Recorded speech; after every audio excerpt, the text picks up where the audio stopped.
So I'm Dr. Wu. I'm one of the physics professors for Physics 1051. There's been a lot of discussion on course networking about the best way to study for the exam, what material you want to look at, and what the topics are.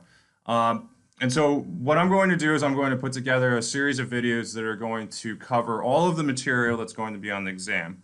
This first video is going to be an overview of the best way to use those videos, as well as the other resources that we've provided you with, and what the topics are. And as I said, subsequent videos are going to go over each one of those topics in more detail.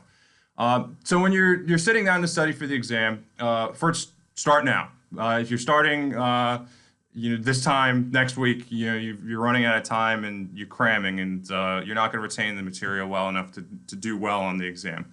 So step one, start now. The second step, look at the videos. So watch and rewatch the videos, both the ones that Dr. Marius has posted and the ones that I'm creating. But just watching the videos is not really enough. What you want to be doing is actively taking notes. Okay. So what do I mean when I say actively taking notes? It's different than passively taking notes. Passively taking notes is just saying, I'm going to watch the video and I'm going to write down all the things that they wrote. Actively taking notes means that you're pausing the video, you're reviewing the equations as the video's going along. And in doing that and writing your notes so that you understand the material, you're going to have a better understanding of what you need to, all the equations you need to know for the exam and how to use them.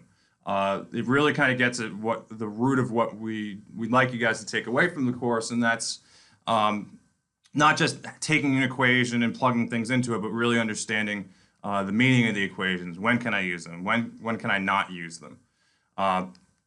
So watching the videos and actively taking notes on them is important. And I'd also say that that extends past just studying for the exam. This is what you should be doing as the course is going on, whenever a video is posted.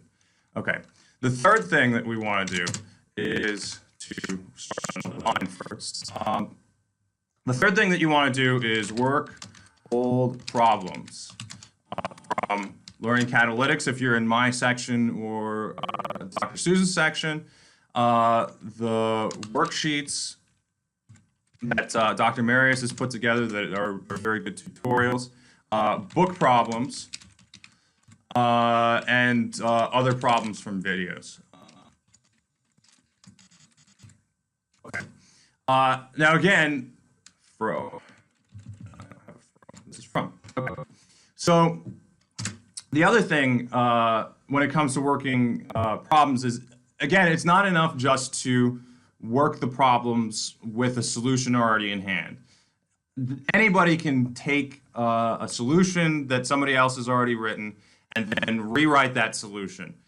Unfortunately, that's not going to be the case for the exam. We're not going to give you a solution to the exam and you can just rewrite it. You really need to be practicing these problems cold. So practice problems cold. The next thing that you want to do is, if you get stuck, take a picture and post it to course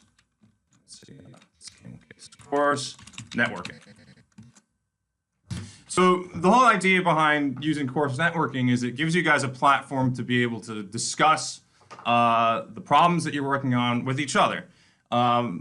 Most of the time, people are going to be working on problems many times the same exact problems that you're working on at the same time. The instructors all try to answer questions as we can, but sometimes, I might be cooking dinner and I don't see an email for an hour or so. You'll get immediate feedback from the other students if you post to course networking. The other thing is research finds that one of the best ways to learn something is to teach somebody else. So if you're on course networking and somebody asks a question and you can come up with the answer to that question that's really helping you in your studying. The topics. Let's underline this. Okay. Topic 1. Oh, we don't want that underline anymore. Topic 1 is going to be rotational dynamics and energy. Okay. Topic 2 is going to be torque. Topic 3 follows from topic 2, and that's going to be statics. Topic 4 is going to be angular momentum.